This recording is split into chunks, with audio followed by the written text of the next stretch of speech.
That statement was made during a BBC radio interview. Although the British Prime Minister mentioned names of international terrorists who fought alongside ISIL, he didn't specify what interests are at stake as he considers launching attacks against jihadists in Syria. Let's get some thoughts on where this is going to go with Marcus Papadopoulos. He's a publisher and editor for Politics First magazine, joining us live now. Hi there, Marcus. David Cameron then says if British interests are at stake, the UK may launch airstrikes against ISIL in Syria and only inform Parliament afterwards.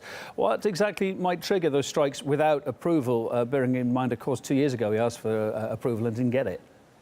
Well, there's no doubt about it that Britain faces a potent threat to its security from ISIS, from Al-Qaeda and from Islamist terrorism in general. For many years now, within Britain's borders, there has been a very, very serious problem with radical Islam.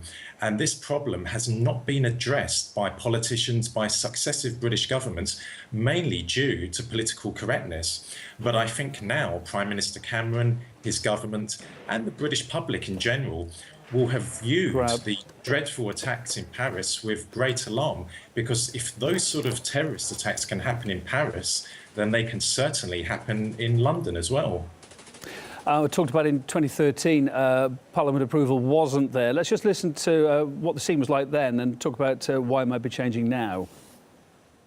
It is clear to me that the British Parliament, reflecting the views of the British people, does not want to see British military action. I get that, and the government will act accordingly.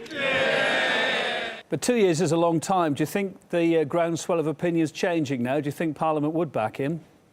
Well, in August 2013, Prime Minister Cameron put the case out that Britain should launch military strikes against the Syrian government, against the Syrian armed forces. And of course, the British public, they didn't bite that case. They did not believe that there was any threat from the Syrian government and the Syrian army to British security, and they were absolutely correct. However, I think things have changed because now Prime Minister Cameron is arguing that ISIS and other Islamist groups in Syria, they do pose a very serious threat to Britain. And I think the British public accepts that.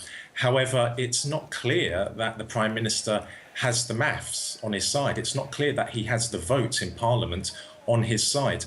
So I think that we can't exclude that as a reason as to why Prime Minister Cameron may authorise. But even after what happened at the weekend in Paris?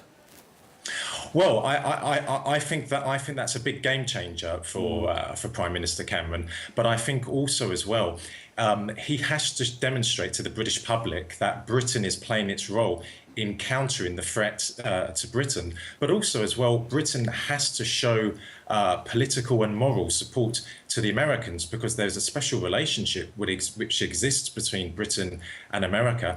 And I think Britain does feel left out at the moment and not demonstrating support to its closest ally and friend in the world, which of course is the United States.